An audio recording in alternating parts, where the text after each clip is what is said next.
All right, sir. Supposedly, according to my computer, we are officially live. Nice. We got a guest in the house tonight, and it's not man behind the scenes, Captain Kleeman, NYA Millennial, or my wife. Well, We got the one and only Mr. Dirtballs from New York. that's right. Albany, New York in the house. What's going on, guys? How are you, sir? I'm doing good. So last time I had was it Todd with Digging Life 21 on here? Yep. I got like a gazillion comments because I never shut up and let my guests talk. So I guess I'll just roll over and let you have the show, buddy. How's that sound? I hear you, man. So, but we got Red Dog Bill, Digging Nation 21. How's everybody doing? David Fisher. I seen Farmer Chris in here somewhere. He's probably wondering why I'm not at work. Lefty's Garden, Dark Horse Firewood. Everybody's rolling in now. Hopefully everybody's doing good. Had a good weekend. My family went. You're busy, huh? Yeah, my family went camping and left me to work all weekend. That was awful nice of them. So, Camping. Well, Mike, tell us a little bit about. So, obviously, we met through YouTube. Yep. Been following you for a while. You do a lot of the similar stuff I do. Yeah. Like put in home foundation. You first subscribed to me. You said, "Hey, blah blah blah." You talked about. You asked me how I like the Hydrema dump truck, and you had 833 subscribers. And I subscribed to you, and I think I had 146. That's crazy, isn't it? Yeah. So, and it was weird because it was like I was like, it said Dirt Perfect, and I was Dirt Boss, and I was like, "Who's this Dirt Perfect guy?" You know what I mean? Who's this moron? So, yeah, that's when we first started talking way back then, and I've been watching your show and everything else. Yeah, that's similar work. You were cleaning out a ditch or something as you were loading it with your little mini excavator, I believe, on that video. And I was at an auction and I was looking at one and I searched it and that came up. I think that's how I found your channel. Gotcha. So I posted a podcast today.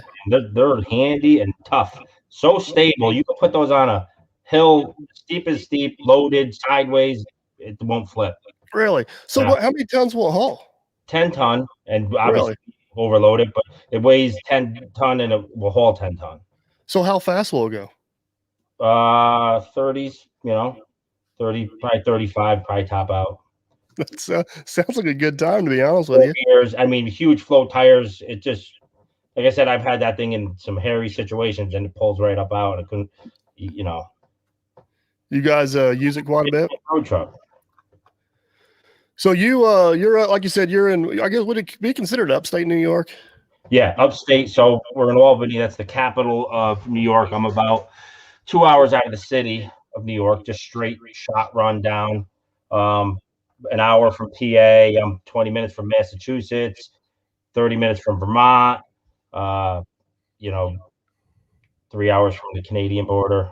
So if I had this right, back in the day, you were kind of a little heavier to the masonry business, and now you're a little heavier to the excavating business. Is that correct? Correct. Yeah. We were strictly masons when my father was alive. That's all. Growing up, that's all I did was mix mud. Breathe all that nasty stuff forever. Rocks, block foundations. I did a little bit of that, and then I discovered ICF, and those blocks are so much lighter. Yeah. Oh yeah. The ICF's not big around here. And which I was, we were just talking about Jesse Mull a little bit ago, and he's getting. Yeah, he did one. So I was going to have him actually do a foundation for me. I was going to get a price on it because this homeowner wants ICF because there's not a lot of people that do it around here. So in your area, is there more block foundations like CMU block versus poured? There used to be we used to have two major, like huge masonry contractors here in our local town, which is not that big. And I don't know, probably about 15, 20 years ago, like masonry, they were still doing a lot of crawl spaces, but block basements just went completely away. And everybody started going, your conventional poured wall forms like Simon forms and the aluminum forms like that. And then I kind of started dabbling in the ICF about 10 years ago. And I'd say right now it's about 50-50. Like 50% of the basements are conventional poured walls and 50% are ICF. Obviously, since I've taken off, there's been 3 or 4 other local contractors that have started doing it as well. But it's become the ICF's become equally as popular as the walls. Very few CMU basements. A lot of CMU commercial stuff. Farmer Chris, why are you trying to start crap already? Yeah, look at him. So I got to defend myself here for a second, Mike. Chris sends me out to a farm to drain a pond. There is 3 ponds on this farm, and I chose eeny, meeny, mighty, mo wrong. I'll have the dam about halfway dug out, and he comes flying across the field, honking his horn, waving his lights. I said, "Don't worry, Chris. I was just doing a little pond inspection for you." No, there was no ribbons, huh, on that one? No, he's like the captain, like he's the master. He's the master of like drawing maps and making circles and pointing to this pond. And now, in my defense, if I would have drained that pond, Mike, he would have gained 3 times more farmable acres than the other pond he actually had me. I was looking out for him. I was looking out for Farmer Chris's best thing.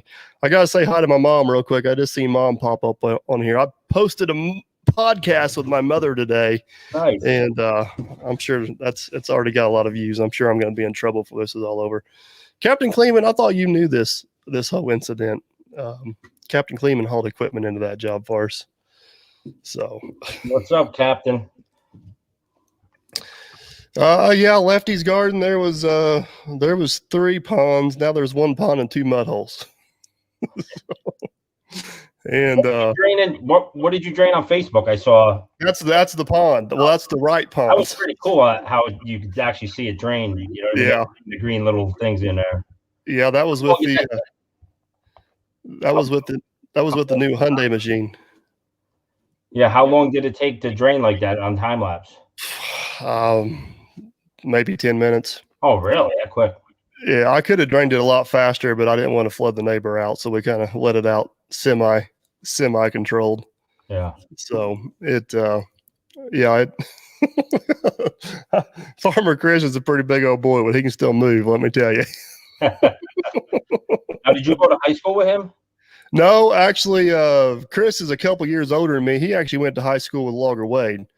Gotcha. And I knew Chris and the family for years, but we didn't really do a whole lot together. But we actually built a church in the local community down there where he's at. He had another guy doing his excavating and had a lot of unfinished projects. So he asked me to finish a few of them, and then we just become really good friends and still do a lot of work for him every year. And usually do a lot of work in the spring, right? Like right now, that's what we're pretty much doing for Chris in the spring, getting ready for planting season.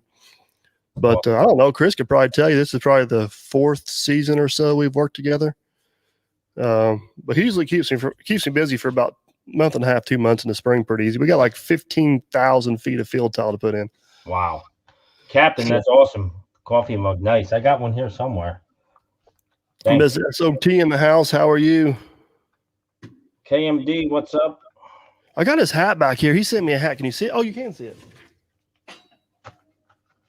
I would wear it more, but Aaron wears his all the time, and I don't want to be like him. So we'll let him go. Me and Captain, we did a big job of Farmer Chris this week. I think there's some pictures of it on some of my social media platforms somewhere. 4 years, Chris says. We cleared like, Chris, what was it, like 40 acres of cedar trees? We had a huge brush fire. And then Jerry was mysteriously sick the day we had to take the dozer and push the brush fire off. That's the one that Cleveland did the live feed from. Gotcha. Yeah, I didn't catch it. I saw the rerun though. Yeah, that was a beautiful mess, let me tell you. So when you do the live feeds, what do you got to do? Use your phone as a hotspot? Yeah, and that's the problem we got around here is service is just, oh man, it's so spotty. Yeah. And but basically you use your phone as a hotspot. You connect your GoPro to your phone, then you connect your GoPro app to your YouTube channel, and whenever it works beautiful. Yeah. You know, the one I did when we were trenching the thing over there where I had good service, it was awesome. But the one Kleeman did and the one I tried to do that before, we just didn't have good enough service to make it work. That's why whenever Ed was down here, he was making fun of us about how horrible our cell phone service is. What are you guys? You guys got 5G or?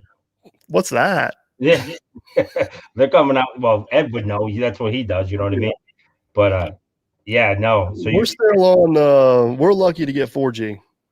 Gotcha. And how's your internet? Like, you guys? Now we do have good internet. I got fiber optic all the way to the house. All right. Is that who's your carrier? It's a local carrier. It's called PSCI, Perry Spencer's Communications. Gotcha. So we are good. We are good in that department. I can't complain about that. It's just cell service. It's not horrible. It's just like you got just enough service to make a call in most places, but if you want to get on the internet or do anything or live stream or anything like that, it's not that local crew. It does sound complicated, and I'll have to give Captain Kleeman props. He's the one that figured it out and showed me how to do it. And once you get it set up, it's not that bad because you can just go back in and just click on things and go. The first time you do it, the initial setup is kind of the biggest challenge with that. Yeah. Billy wants to know whenever we clear trees for fire, why don't we use them for firewood? Because there's trees everywhere here, and a lot of these trees we're taking down are just not worth the aggravation. And Farmer Chris, he don't care about firewood. He cares about planting corn. And if we don't get out of his way, we're in trouble. He stays on our tail and we got to keep moving. So Baron Kraskoff, how are you, buddy? Glad to see you're on here in a minute. That water line attachment you guys built, that's sick. It worked awesome, man. I don't know how many, like I built it for that job. Farmer Chris, sorry about that. You said you wanted to see it, buddy, but I built it for that job, and I kind of knew the soil type up there, and it worked way better than what we thought it was going to be. Well, you've seen the video. 2/3 of that was to a finished yard. Right. No, it was impressive. I mean, it didn't leave you couldn't ask for anything better than that. Yeah, we were very, very pleased with it. Now, the job we did a couple of days later, we had to put in 1,000 feet of 1.5 inches, and I wish I would have made the end of it big enough because I don't know if the Traco would have pulled it by itself through the ground we had to go through, but I think I had the dozer there. I think I could have used the two together and probably got it in there with that 1.5 inches, but my sleeve wasn't big enough, so it is what it is. Gotcha. Eric, what's up, buddy? Yeah, so I mean, if you have to take the hoe and go back into it, are you worried that you might pinch that line or? No, because with the tooth on there, it's got a big enough void in there. You got some wiggle room. Gotcha. And then you put air to it to test it at all, like you would radiant heat, say? No, we had one connection in that whole run. So basically we bled the air out of the line and then shut it off and just watched the meter to make sure we weren't flowing water. Yeah. And we knew we were pretty good right off that. I mean, if we were going through a more crucial spot or we had more connections involved, yeah, we may have did an air test on or something. But on that one there, we just kind of went for it. Yeah. But, like up there, what do you guys put water lines in? Like we put them in, we need to be at like 18 to 24 inches deep. Yeah, we're 4 to 5 feet. I put most of my 5. So see, I don't know. I mean, technically, you need a trench box to put in water lines, don't you? Yeah, pretty much. You know how that goes. Yeah. No. See, I don't think you'd ever be able to do it like that up there. I mean, I guess you could with a bigger machine, maybe. But I'd be afraid that. Well, yeah, I guess if you could build an attachment behind a dozer that would pull it, but it depends. Like you said, if we go from sand, clay, shale, granite, we got 10 different ingredients up here, and it all goes from county to county. I mean, one day I'm digging sand, next thing I'm digging hard rock. Me and Farmer Chris were just talking about this yesterday. We were digging in a tile line, and we probably went 200 feet up a field. And you sit there and look at the spoil banks, and it's amazing how much the dirt changed like 3 times going up through there. Yeah. So H&M's got posting the price of the jobs would be interesting if that's possible. Here's the reason why I don't price the jobs. 100% respect to the customer. I don't think that's just my number to share. I think that's as much the customer's number to share as it is mine. And 2, I don't want to falsely lead anybody down the right road because what may cost $5,000 here may cost $10,000 where you're at. Right. I don't know how relevant it is on a big scale of things. That price is more to what's going on in our area. So that's why it's not like I'm trying to hold anything back or not tell anybody what's going on, but one, out of respect to the customer, and two, I just don't want somebody to get false hope on something there. Yeah, I mean, I get the same questions too, and I'll give sometimes a square footage price for concrete and this and that, and Right. go so far, and then it also goes into personal business. You know what I mean? How much business do you really want the world or the internet to know Right. what you're doing? I mean, you know what I mean? It's the average guy just doesn't go around telling everybody how much they make. You know, What so like what is the price of concrete where you're at? The price to buy it or the price to install? To buy, like what's a yard of concrete to buy? 135 now, right now. Well, I think we're about 137, so we're about the same price We were there. actually behind, like Connecticut, it's been 135, it seemed, I think, for like 5 years. So New York's kind of like where we've been pretty good with the pricing because there's only 2 plants supposedly that I hear of in that supply the whole United States. One is Lafarge, which is 20 minutes from me, and they Right. supply massive amounts of concrete to everybody. And then the other one is it might be in Canada. But they're the 2 main people that supply the whole United States. Yeah, it's like we were down in Texas pumping concrete with Muddy Feet down there. Yeah. And like concrete down there, I forgot what he said. He's not on here now, but it was like 112 a yard or something. Like it was way cheaper. But they pump all their concrete down there and they haul 12 or 13 yards on a truck. Like it's all quad axle rear discharge trucks. So, they're saving a lot in trucking and other fees like that, but then you're spending more on pumping and placing. And so I don't know, man. It's just hard to it's never an apples to apples comparison. You know what I mean? Yeah. Most of the trucks here one company will run overloaded every day because DOT doesn't bother them for some reason. But the concrete trucks. Yeah, they'll run 12 or 13 yards. And then this other company that's owned out of Ireland that's big around here, that's who I use. Because they're just more consistent with their mix. They only run 10 and a half on their truck. I think we run that's like 8 3/4. They'll squeeze 10 on there or 9 on there. If you know what's going on. So right here where we're at, what frustrates me a little bit is we're like the limestone capital of the world. Like, we got all kinds of rock quarries around here. There's a big cement plant in Louisville, which is an hour from us. Like all the ingredients we need are right here on top of us, and we still got some. Like you would think we'd have an advantage to having some more affordable concrete, but we don't, man. We used to pour a lot of it. We don't pour near as much of it as what we used to. We kind of backed off of it a little bit. But do you ever do the flat work though, or you sub that out? We used to do some of the flat work. I was going to ask that question, Captain. One of our big suppliers around here was Malzers Corporation, and they got bought out by Oldcastle, which I think they're out of Ireland. Yeah, they're here. Oldcastle's right next to Andrew Carmada's. Right, like he has videos going into Oldcastle buying his precast. Yeah, that's where he bought them from. Okay. Yeah, so that's the same company that owns one of our large, the Malzers, the trucks you see in our videos a lot. They're technically owned by Oldcastle now. So yeah. But the flat work, way back in the day when we first started building a lot of houses, we were doing a lot of our flat work. And it got to the point where I come across some good subs, and we just didn't have the crew to do it. And it kept us moving. So we subbed out the majority of our flat work, and we'll occasionally do a small pad. I just had my buddy pour a pad out here in front of my shop, and I just let him do it. Pouring flat work, if you got a good crew, it's gravy train. If you got a rookie crew, it is brutal. It's miserable. I said, you want to make an instant jerk, just add concrete because it will be wild. Captain Kleeman will agree with you on that one. It's it's not that I didn't enjoy pouring flat work. Like I didn't enjoy pouring flat work if I had a good group of guys, but it's hard to create. I mean, good guys bring good wages, and it's hard to it's hard to keep everybody going, and especially no more. Like we never went out and search for flat work to pour. All the flat work we did was with our homes we were building. You know, basement floors, porch floors, garage floors, driveways, sidewalks, etc.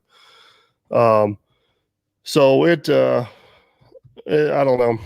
I'm kind of glad I didn't go any further down that route than what I thought. So Heath Dottie, that's funny. Bonded never ran overloaded. Yeah, that they're the ones that put the 13 yards on there. They go down the hill and it's spilling out the hopper for sure. we've had a few of those trucks around here from time to time. So yeah. Well, whenever I first started watching your channel, you were doing a lot of foundations and stuff. Yeah. No, but you've kind of got away from that a little bit, haven't you? Yeah, like I said, just the manpower. I sub my walls out. I got good guys that do that now. And like I said, we used to do tons of block, and I just can't do it no more. Just my elbows, they're just shot. I got those PRP injections this winter, which are amazing. They helped big time.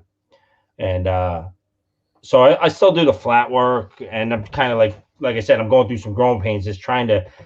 I get 20 calls I didn't even answer this year just on flat work. You know what I mean? Yeah. Just stupid stuff, sidewalks, porches, stand patios.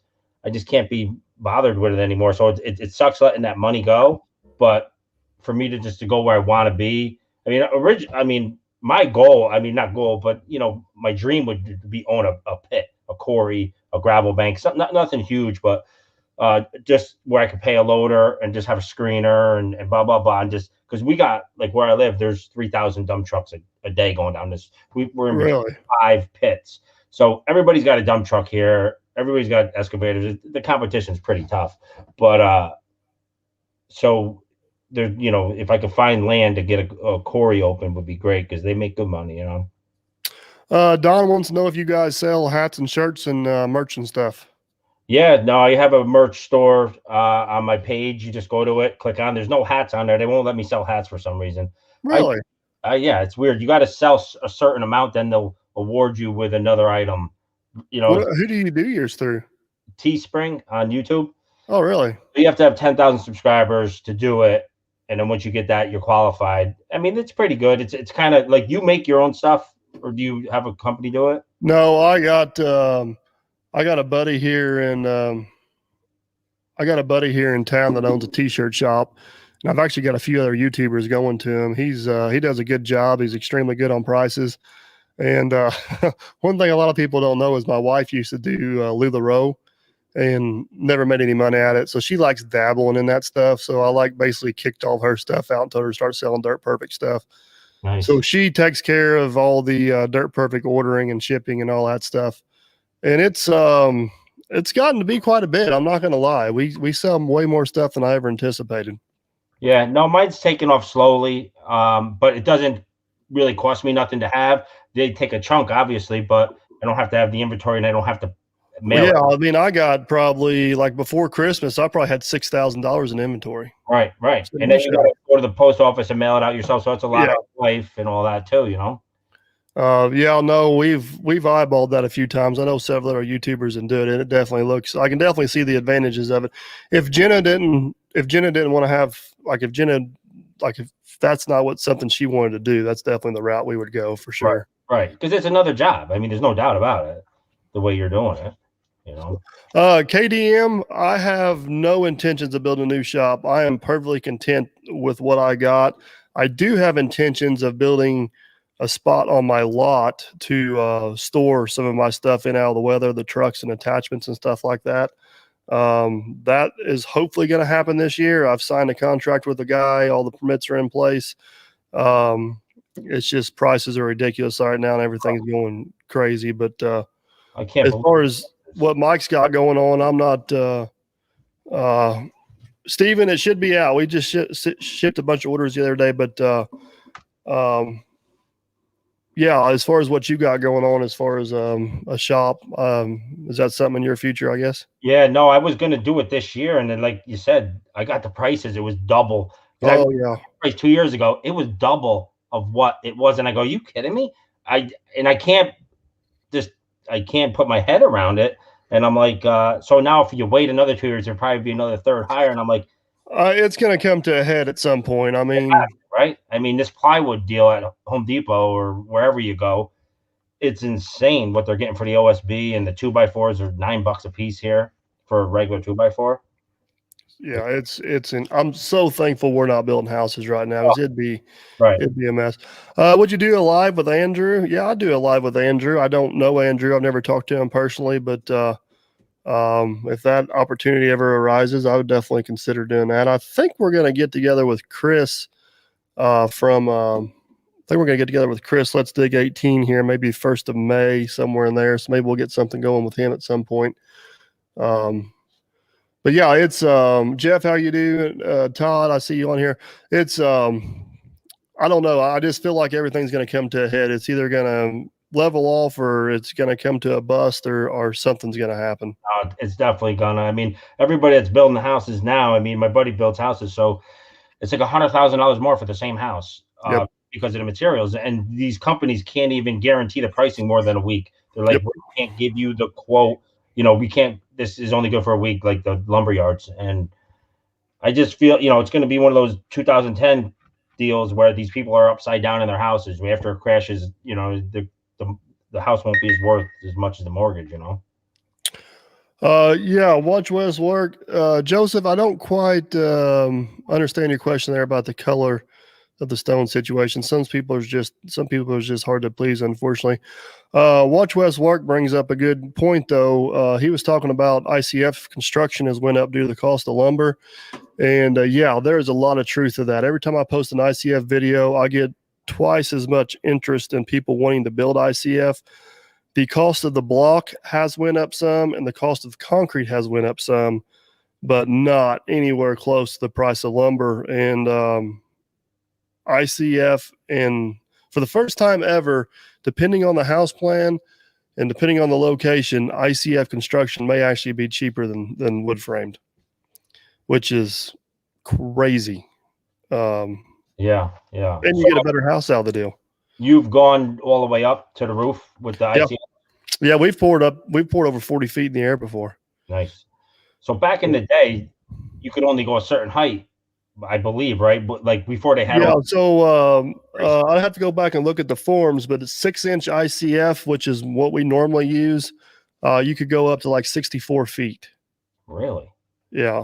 And then once you went above 64 feet, you had to have some other superstructure to help. At that point, it would turn into a facade. So like a lot of Holiday Inns and stuff that are built next to highways, they would put like a 4-inch ICF facade on the outside, basically for noise dampening. But trail trackers, I did not get that increase on Nudura. I got a brand new price sheet the other day, and I don't know who you bought that from, but I got an increase, but it's about half that much. But yeah, we usually pour between 8 and 12 feet at a time. Then we'll leapfrog up. So it works pretty good. So I got to bring this up because I got an email after I put that post of me and you that I was going live here. Oh boy. Digging Nation hits me up on email and he says, I noticed well, you can read the comment. It says he could notice the little things, but in that picture, your fly is down. I don't know if you ever noticed that. I never have noticed that. My wife goes, oh, you should take that down. I go, that's all over the world, that post. That's from Hyundai's website. Yeah, that's from Hyundai's website. What can I say? I was happy to see the equipment. No, I'm joking. It is crazy. I'm sure you've noticed this on the videos. Like, it is crazy the random things people catch in the backgrounds or on a video. Oh, yeah. Like, we did a video over the Milwaukee grease gun one time, and like me and Matt were filming around the dozer, and like Aaron was like 3 blocks away taking a leak in the woods, and I had like 10 comments about him playing with himself in the woods. I'm like, what are you guys talking about? Because they screenshot it and then people zoom in. You know what I mean? Yeah. So it's like, yeah, no, I get that too, and it kind of gets you self-conscious. Now you're like, wait, I'm gonna move. Well, we filmed a couple of videos here in the shop, and I guess I had the TV on and the view was on in the background. I got all kinds of comments about watching the view. I have no idea what's on TV. I'm not watching. So I got a question on there about where Nudura is made. Nudura is either made in Canada. They got a place just north of you in Canada somewhere. And then they've got one in Atlanta, Georgia. Most of our stuff comes out of Atlanta, Georgia. So it works out pretty good. But yeah, that picture, where'd you get that picture from? Was that from Hyundai's website? Yeah, I just Googled your name and saw it. Yeah, it was right on the site, so I just clicked on it, zoomed in, and Yeah, screen. whenever I was in Vegas with Hyundai, we filmed a lot with them, and they've used a few things here and there. But I knew that was one of their pictures they took, or one of the things they had going on. So we got the new HXA excavator in our possession right now. Man, that thing is nice. Yeah, no, it looks nice. A nice long boom on it. My 88, the Komatsu's got a super long boom, but it kind of makes me want to. It feels like when I put, I don't know, it's got the thumb on it, and then when I put my tilt bucket on, it's heavy. It feels like it's kind of tippy, especially off to the I side. don't have a thumb on this one, but it is very well balanced. Of course, we've only got a 2-foot general purpose bucket on it. Yeah. But man, the reach on that thing is incredible. And like loading trucks, it is amazing for loading trucks. Right, right. And what's that weigh? About 20,000? Yeah, it's 18.9, I believe, is the weight. And I think it's like that 74 horse, they hit that limit there where it don't have DEF, it just has the DPF on it. Right. But man, the cab on it is amazing. Like it's just freaking awesome. It's we can go on about this. I don't want to go too far down this rabbit hole with the engineering on it, like the things I complain about on other manufacturers' equipment. Like this stuff is laid out awesome. It is like you raise the hood and you're like, huh, that makes sense. You know what I mean? Like you can tell somebody put some thought into every nut and bolt that went into that machine and just didn't do what makes the most sense at the time. So yeah. We got a Hyundai deal. They're not huge around here, but there is a dealer here. But so yeah, I wouldn't be opposed to not using one for sure. I'll tell you what, if you got dealer support for them, I would definitely consider them. I hope this don't come across the wrong way. I find myself to be somebody that's kind of hard to impress. Like it takes a lot to get my attention.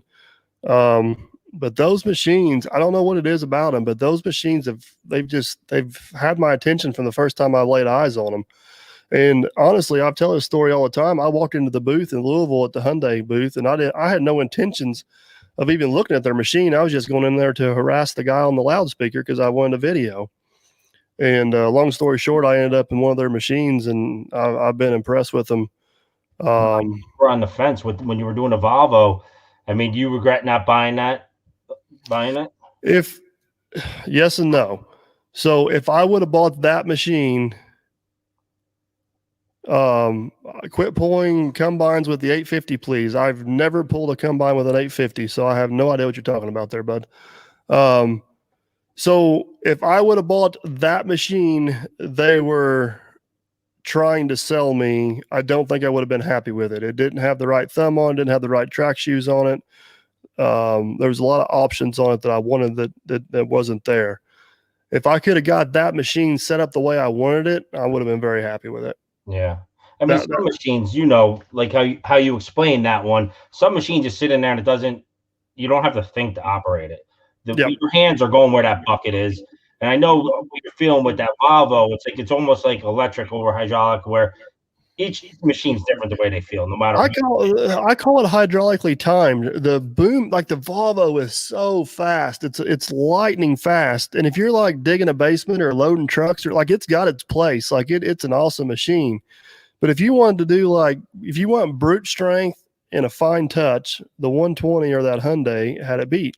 Now, that may be because that's what my habits are accustomed to operating. You know what I mean? If I started off on a Volvo and then went back to the other ones, I may have a different opinion about that. Sure. It's yeah. I tell you what was nice about having that HX in my possession is whenever you go and do the test drive or the test swing or whatever you want to call it on those machines, like your butt tells you things from sitting in the seat, but you have no way to confirm them until you actually get them on the job and put them in the dirt. And what I learned from that is whenever I operated the Volvo on the lot and I had certain thoughts go through my head, and I operated the Hyundai on the lot, I had certain thoughts go through my head. Having those both on the jobs doing the same task, I was able to prove that my thoughts were correct. Does that make sense? Right. No, yeah.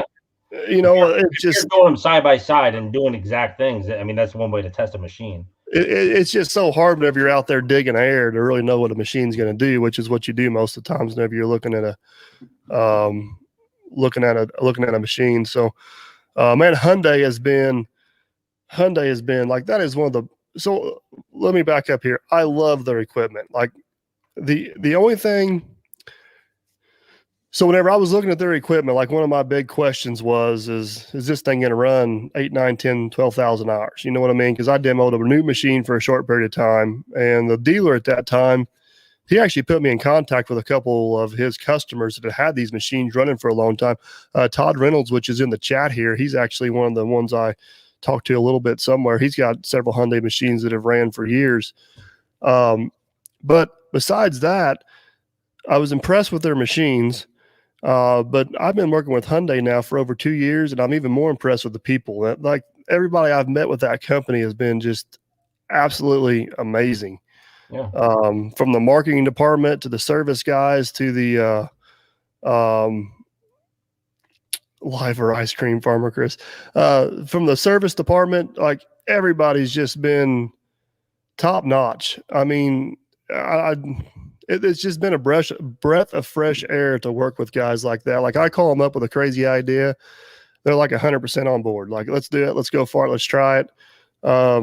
I call them up and have a small issue or a question about a machine. They're like, let me get you a hold of this guy. And he calls me immediately and we talk about it, and he straightens me out or educates me on why it's that way.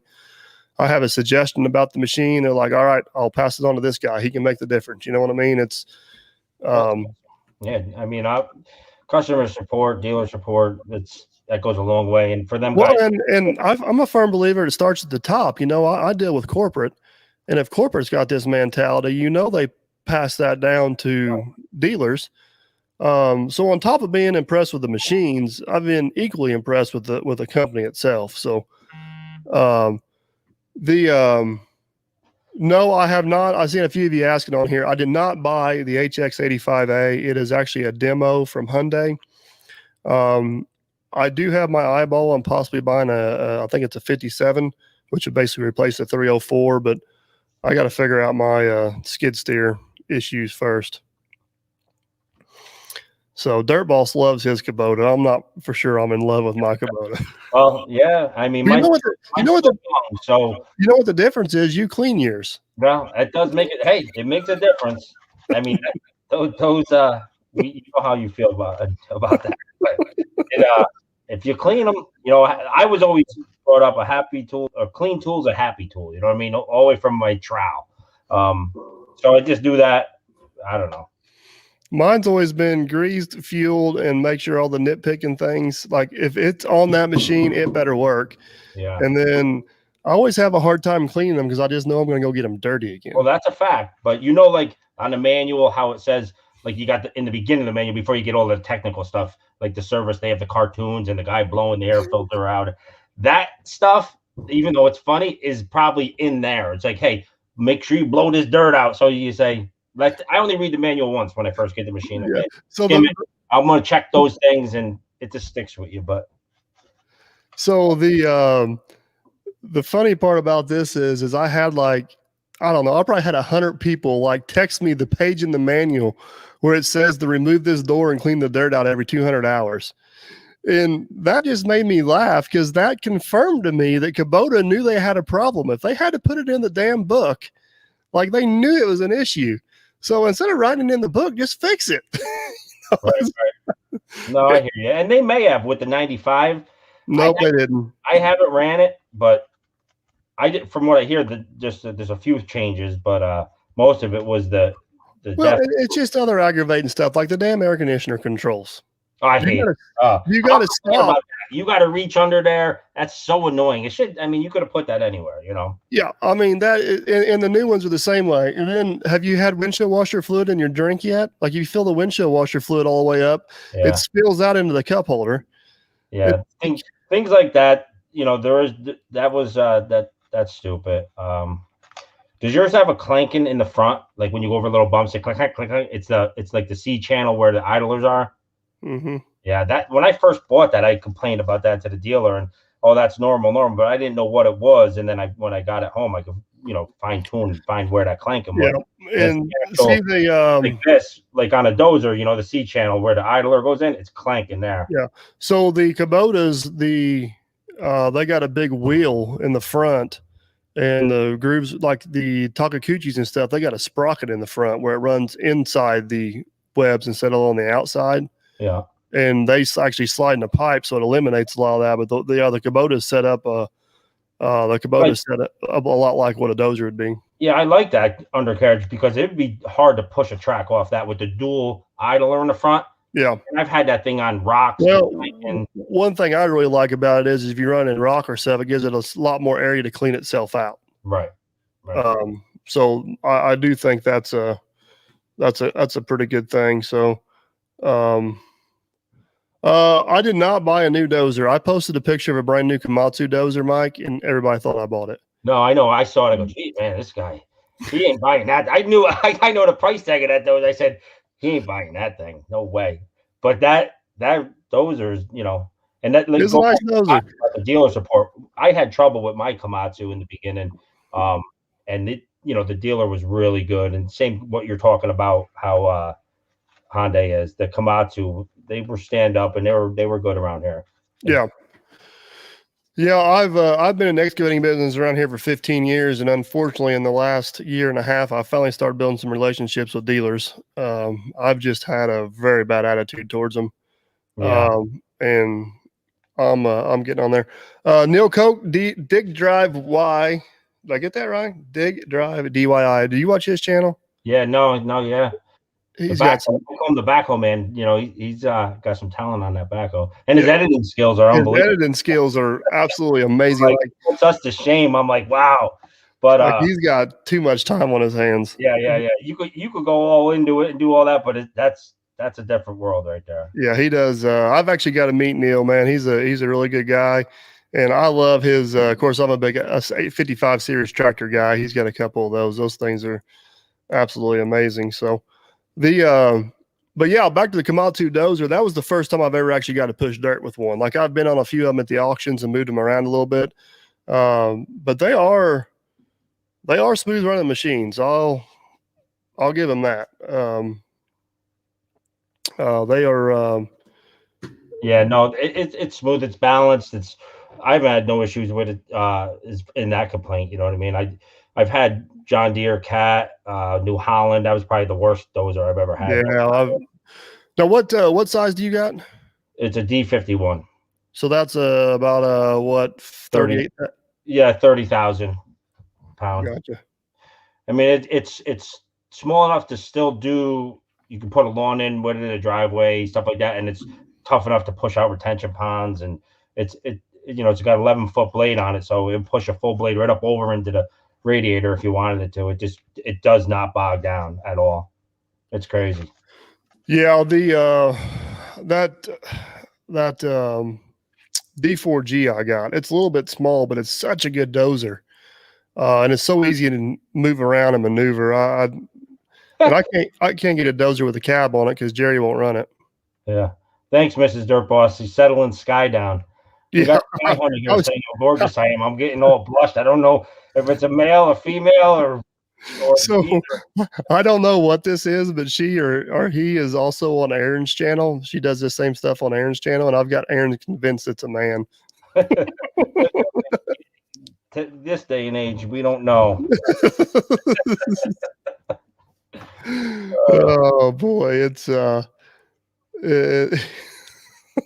Aaron's back working, so we haven't had a chance to harass him in a while. So but yeah, the Komatsu dozers, I would like to upgrade to a bigger or a newer 850 John Deere dozer. We don't use the big dozer that much, but whenever we do run it, we run the crap out of it. Jerry's probably put 70 hours on it in the last 2.5 weeks. Nice. We got a lot of videos coming with him on the. I need to make Mrs. Let's see if I can make Mrs. Dirt Boss a moderator here. There we go. I gave her some authority now. Sweet. You can put him in timeout, babe. Yeah. Sorry about that. Oh, but yeah, everybody's wanting more videos with Jerry coming up, and we got, man, I'll tell you what, the videos don't do Jerry any justice. You want to talk about an amazing operator. How long is that what he did his whole life? Was it an Yeah. operator? Yeah, he's ran equipment as long as he could walk, and mostly dozer. Like he's a big dozer guy. I can get him to run the 120. I can get him to run the 120, but I cannot get him to run the Volvo. He'll run the skid steer and then for about 10 minutes and say that's enough. Like dozer. He wants to be on a dozer. Old school. He wants to be on an open cap dozer. Like he don't mind pilot controls and a little bit of the newer stuff, but he's just old school, man, and he's got it. He's got it. On the camera at all? So in the past, he wanted nothing to do with the camera. Like that was just a nuisance. It was in our way. He threatened to bury it. He wouldn't talk to it. He would cuss because he knew I had to beep it. And now a lot of his buddies that are retired, they've started watching the videos and they started noticing him on there.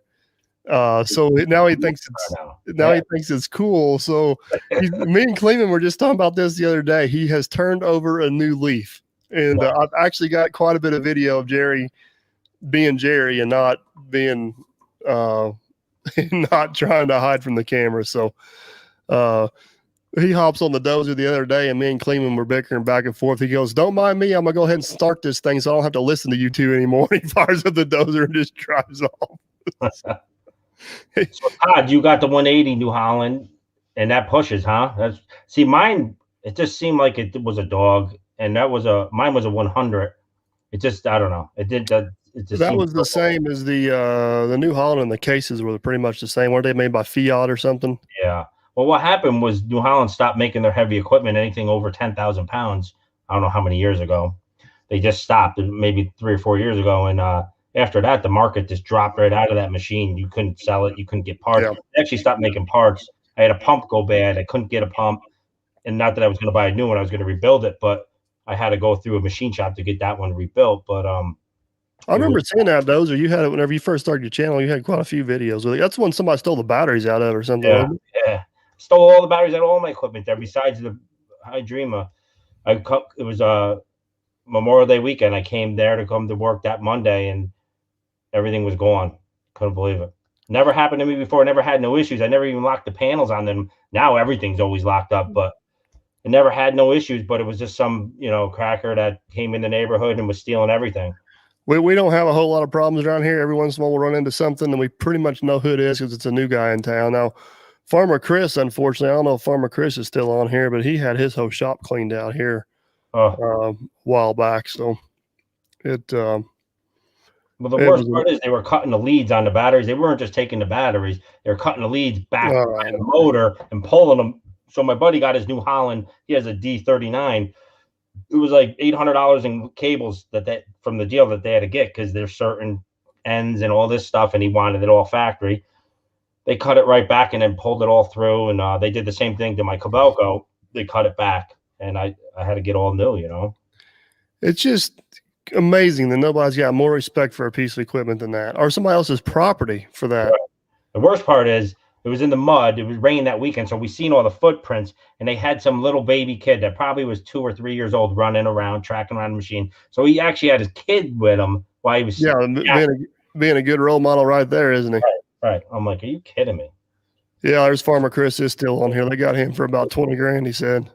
I guess I say that. I guess Walker Wade got cleaned out here a while back too, but they called him. Knock on wood, I've been pretty fortunate. I've had some small stuff showing up every once in a while, but for the most part, it's been pretty good. So I can't. They were stealing machines for a while around here, like just full machines, just taking them and going with them and moving them state to state. But my Komatsu 88 has GPS in it, so I can actually watch on my phone where it goes all the time, which is pretty cool. That's a free software that's in that thing. Really? Yeah. Well, I see that stuff advertised all the time on Facebook and different places. This is called Comtrax, and it's actually the software in Komatsu that they built. And there's a ton of stuff you could do with it. It tells me my fuel mileage, my fuel per hour, tells you how to be more efficient. This whole app is set up, and like I said, it's free. It's pretty cool. Yeah, that's one thing about Komatsu that I figured out here in the last 6 months or so. Is whenever it comes to technology, those guys are definitely leading the market. Yeah, Definitely leading the market with everything going on right there. Jared, I've seen you in here a few times tonight. Hopefully everything's going good your way. I never get Jared's channel name right. It's Dirt E Digging. I always call him something else. So, but hopefully everything's doing good where you're at. How's Lieutenant Dan? Did you get the box on it yet? No, we got one more video coming on Lieutenant Dan of Aaron and I went to Lake Crystal, Minnesota, and picked up the box, did a factory tour. They gave us an amazing factory tour up there. We got the box hauled back home. Aaron got called back into work on an outage, and the dirt turned dry, and we haven't been in the shop. I got a couple random shop videos coming. I bought a forestry mulcher for a tractor, and me and Aaron did some work on that. I bought a 2-foot bucket. We did some work on that, but the shop videos are kind of going. I think when summer comes around, I'm sure we'll get some rain days and Aaron will be back. I'm hoping to get the box on. We got some shows. We got some shows coming up this fall. I'm hoping to have the truck in least drivable condition so we can take it to some of these shows. But my goal is to have it in full operating condition by the end of the year. We got a lot of the heavy lifting done, but we just got a lot of small stuff to do. And I don't want to, if you know how it is, if it don't leave the shop done, it'll never get done. Once it's making money, it's going to keep making money. It's going to keep making money. You're not going to bring it back in to finish that one little detail. That's for sure. And the problem is the truck's turning out so awesome that it just keeps up in the ante on everything we do. So we just kind of keep going with it. But like I said, Aaron's back to work right now. He should be back middle of May. And after we get Farmer Chris planted, hopefully we'll have a little bit of time to go. What kind of forestry mulcher did I buy? It's a Fecon. It's an 84-inch 3-point hitch mount for a tractor. Bought it cheap off eBay. Not for sure if it was a good deal or not, but we got it. 84-inch. That's a beast. They recommend an 85-horse tractor. Yeah, I was gonna say it had to be pretty good to pull it, to do that. I got a 75-horse tractor we made do with. Yeah. So it actually another 10 horse wouldn't have hurt anything, but we got the job done we needed to get done. It worked out. Out. Is that's open cab tractor? Mm-hmm. You worried about that? No, because one of the things you'll see we did in the videos is it's got a bunch of chains that hang down the front, and the way it sits on the machine. I ran it for about 7 or 8 hours, and I didn't see one thing fly past me. Nice. It did pretty good. Yeah. What's up? Wade's in the house.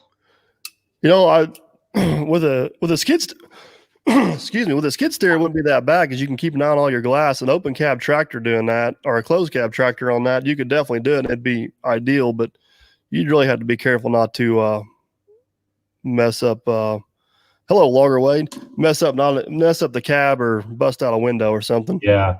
You know, a skid steer, all that stuff's protected. I just rented an 850, a new 850 Bobcat with the Fecon mulcher on it, and I was just wanted to rent the head, but they wouldn't rent it to me with my Kubota because I didn't have the bulletproof glass in the front, which is just it's just plexiglass, and you could get the windshield, I guess, and I would if I was going to keep renting it, but that Bobcat was all right, you know what I mean? It was a Bobcat, you know, the controls were a little sluggish to me, you know what I mean? It almost felt like you had to push them, you know what I mean? But yeah, that Fecon, I was impressed with what that thing could take down, man. Yeah, they're like on a skid steer, you can raise up and get a tree and kind of bring it down. You know, with the setup I got, you just got to have horsepower to shove it over and chew it up. Yeah, and we were taking down some 12, 14-inch trees. You know, I mean, like we could still get a pretty good size one down. Yeah, and chewing them up, but it's definitely not near as convenient as a skid steer mounted one. But it was a third of the cost, and I don't use it that much. I bought it for the same price it was going to cost me to rent one for a week. So, well, there you go. I got it. It's sitting here in the thing. So, Eric up here actually asked a good question. Like, what advice would you have for an entry-level operator? For me, it's pretty simple. You just got to find a way to get seat time. Experience is everything. If you can find you a mentor or just find you a seat you can get in at some point, just get some seat time and the rest will take care of itself. If you're good at what you do and you take the time to learn and take guidance from people, it won't take you long. You'll get going. Yeah, don't ram and jam. That's patient. No, yeah, patience. Patient and listen to hand signals and listen to and just be aware of your surroundings, like what you're doing and who you're working with and what's going on, and the whole 9 yards. So it and I fully understand it's easier for some people to gain experience than others, but if you're truly interested in the trade, you got to put yourself in positions to gain that experience. Yep, is what you got to do. So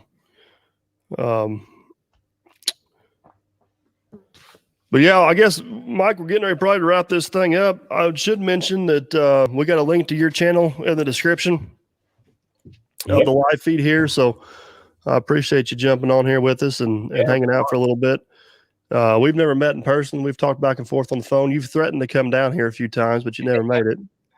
Yep. The first time I was going to come down was for the competition. Yeah, the excavation competition. Yeah, that was over a year ago. On that one. Then the second time, Ed calls me and says, "Hey, we're going down," and that was like a day and a half notice, and I was like, "Oh man!" So I definitely want to get down there. You know what I mean? Definitely. You'll have to make it down sometime, and we may have to make it up there. But it's a lot of fun. It's a lot of fun around here. I'm sure Ed told you about some of the shenanigans we got into while we were down here. I got to meet Dozer Dennis. I hooked him up with my buddy's truck. A single axle Ford L9000, and that was a nice stout truck. He drove. I think we were about 3 hours apart. He drove it back, no issues. And yeah, I've talked to Andy several times on the phone too, but never got to meet him either. I'm still hoping this it won't be this spring, but like a year from now, like the end of March, 1st of April, somewhere in that neighborhood, we're going to have our big meet and greet here in Derby. Nice. So I'm hoping a lot of you guys, once we get that date locked in, hoping a lot of you guys can maybe make it in for that. I know got some big names that are pretty interested in being here, and I'll kidnap Wade, make sure he's in town. But that should be a pretty good time. Be a good excuse for all of us to plan ahead and get here. Jeff, where's Dirt Boss out of? He's upstate New York. He's up there in Andrew territory. Yep. So when we should all have a big meet and greet at the castle one time, you know. You think you'd have us? I don't know. We could kick the door in. If nothing else, it'd be a good video of him running us off. Right. Oh yeah, he'd have a wrecking ball on that crane, or just send the crane down the hill after us. That was sketchy. Digging Live, Todd, what's up, buddy? I was actually watching your live feed before we hopped on here live ourselves, so hopefully everything's good. Kidnapping Wade. So we got me, Wade, and Chris. Let's dig. We got this deal going right now, and Chris and Wade's like, just leave me out of it and tell me where you need to be. Just make decisions on my behalf. So that's kind of the way we roll with Wade. Is we just kidnap him and go. So nice. You got some beautiful property up there. Yeah, everybody's like, they never believe we're from Indiana because everybody's so used to seeing northern Indiana, which is like plains flat. You get in the southern part of the state here, it's quite a bit different than the northern part. So, where's whoops, there we go. Digging Life. I was on your feed earlier, and then I had to jump off before you could get to my comment. Sorry about that. That might have been my fault. So, did you ever get your little YouTube studio shack done? Is that where you're at now? It's basically done. I just haven't moved everything in there. It's just, I don't know. I got to get it done. Definitely. I built it for that, and it's like, man, what a waste. The amount of money I put into that thing, and I don't even go in there. Like, you had several videos on that. Yeah. So, Well, buddy, I appreciate you hopping on here with us. If anybody's interested in Mike's channel, Dirt Boss, YouTube, and I got you linked up in the description here. It's crazy how similar our businesses are, to be honest with you. Yeah, no. Do a lot of the same things, run a lot of the same equipment. You're just fortunate enough not to have the same characters on my channel from time to time. But hop over there and check out his channel. Hopefully everybody has a good, safe week, and we'll catch you guys later. Thanks, man. Appreciate it.